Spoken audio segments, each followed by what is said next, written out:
Hi there. Here we have a fir tree, and you can notice these little blisters here.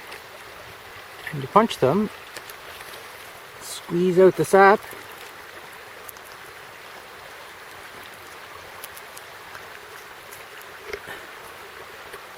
and this is very flammable. So let me get a little. Oops. Some pieces of the bark and the sap.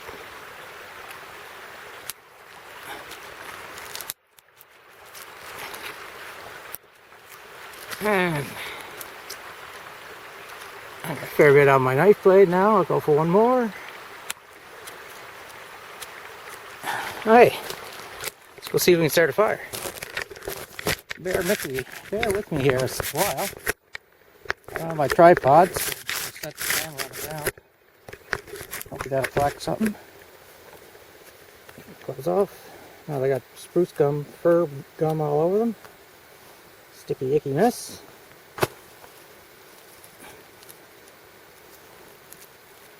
Now I picked up these birch bark on the way about half an hour ago, and I'm going to smear the sap all over them.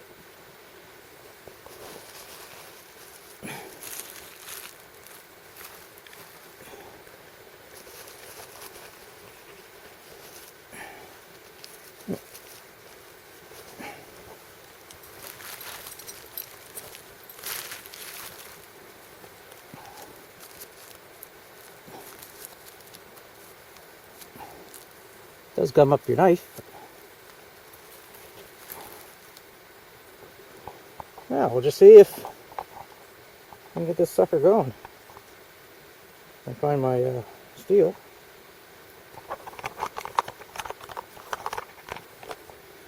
There we go. Let's give her a try.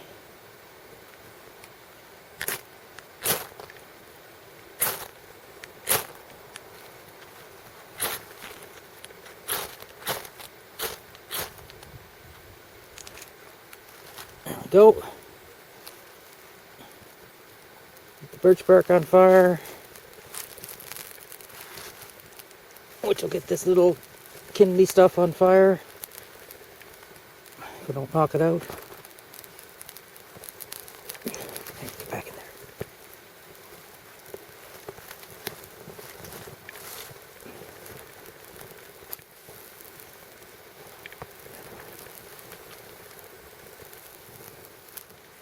Oop.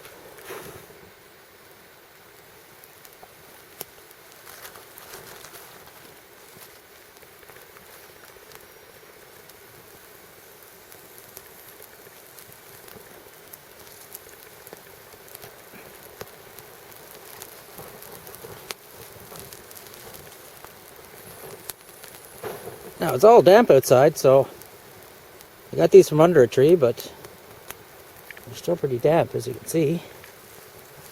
Well, it looks like we got something going here.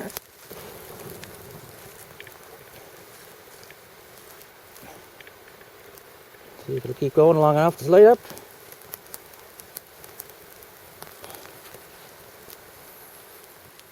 Well, the fire's going, kind of. I'm not going to stay here very long, so I don't want to make a big, huge fire. I went out for wood and I came back and it was really going well. I had to move it out about a foot. I'm afraid that my tarp here, which is not a cheap tarp, might melt. There goes Ben. So, gonna have a hot drink of some sort. Hi Ben. Have a conniption. Go away. And we'll go from there. Look at the shelter again. Just a silnite tarp stretched between two trees, pegged into the back. That's just a big orange garbage bag there, just to keep my rear end dry, and I put some boughs underneath there too to insulate it. So it's quite comfy. The fire is going now, as good as I wanted to get going. And that was the first time I used balsam fir sap to light a fire, and I have to say it worked fairly well. You know, the things that you can find out in nature instead of using chemicals and lighter fluids and, you know, heat tabs that have something in them like that. So keep that in the back of your mind, kids. And this is probably a good spot here. I might come back and tomorrow or the next day and build some kind of a permanent shelter here, because as you can see, there's lots of water around all along my property until you get back up the hill up there, and this place is fairly dry, or comparatively dry. So that's what I might do, just to have a place where I can get out in the woods and relax, and no computer, no TV, no booze, but that can be fixed. Anywho, just waiting for the water to boil. It's been on there for 7 minutes, so it might be getting pretty close.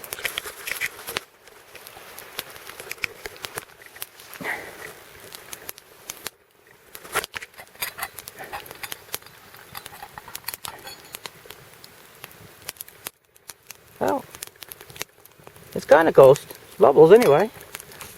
I got this right out of the stream, so to be safe and all that, I'm going to wait for it to boil for sure. There, the fire's going now. Ooh, get out there.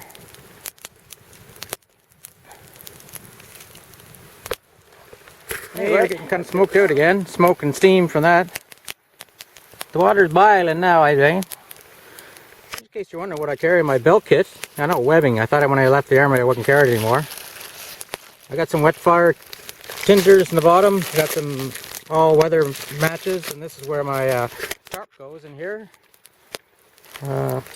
In this other pouch over here, there's a pen and a map, or a pencil and a notepad and a map, some toilet paper, and a casualty blanket. In this here, I got some plastic bags and some snare wire. This pocket holds my folding cup. In the main pocket here, tucked into this thing in there, that's where the garbage bag goes, and there's some duct tape in there. Mostly in here is food and some string and whatnot. Kind of noodles, the titanium fork, some coffee and beverages, a small fishing kit I put together right here,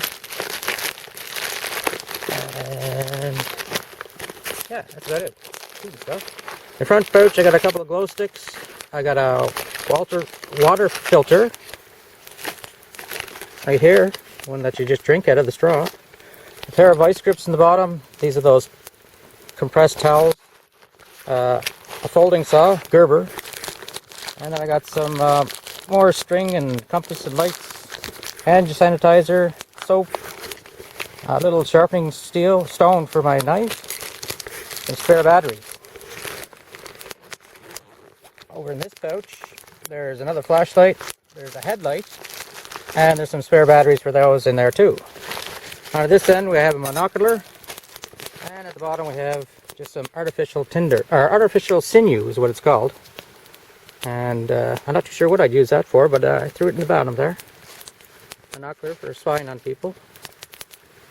So that's what I carry, and as you know, it's kind of like an ongoing thing where you take stuff out that you don't need, you put stuff in that you think you might need. I also have another pouch at home,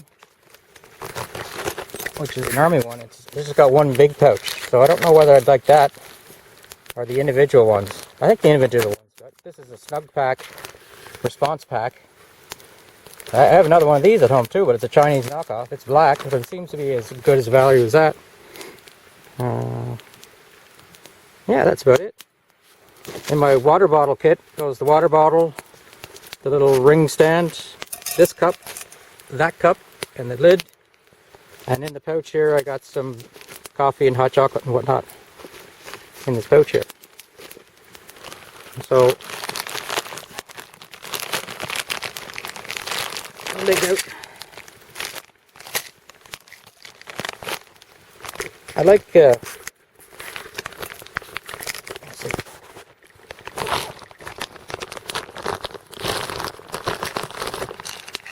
carrying these little equal sweeteners, because you get 100 of them in there.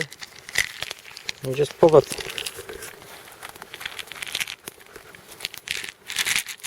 take it bloop, one at a time, and that's for sweetening your tea or coffee or anything like that.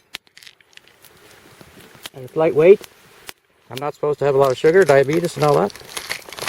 But I got some teas, some hot chocolate, a cup of soup, of course, and some more stuff in there.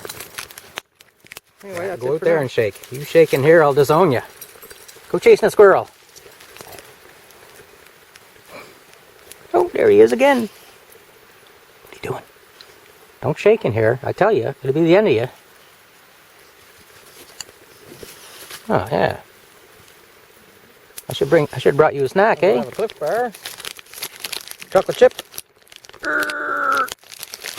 Probably had a date by about 6 months or so, but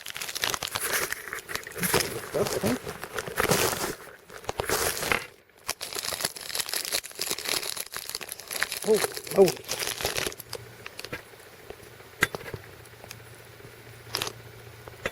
Dip it in the coffee, I guess.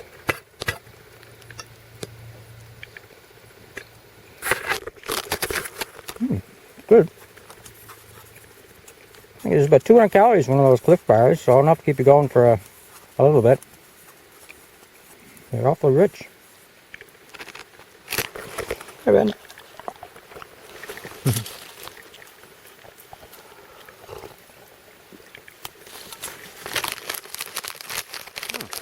That coffee tastes so good, I can have another one. So, mix it up. I'm testing out Nescafe. 1+2. Coffee, cream, and sugar.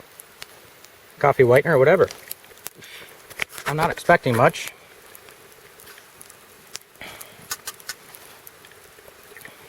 I should let this cool. I'll burn the lips right off you, for Jesus' sake.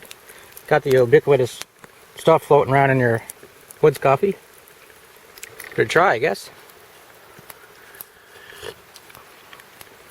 Ah, by the bowels of hell, that's hot. It's not bad.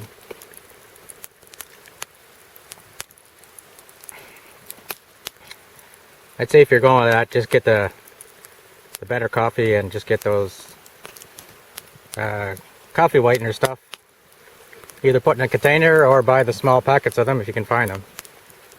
Anyhow. Hey, back in the garage. Of course, there's always something to be done after we get back from your afternoon out, or whatever you're going to do out. I cleaned and oiled my Mora knife and my Baco folding saw. There you see I hung up my tarp to dry out completely so it doesn't get mildewy.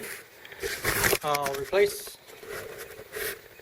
the orange tarp, the garbage bag, maybe.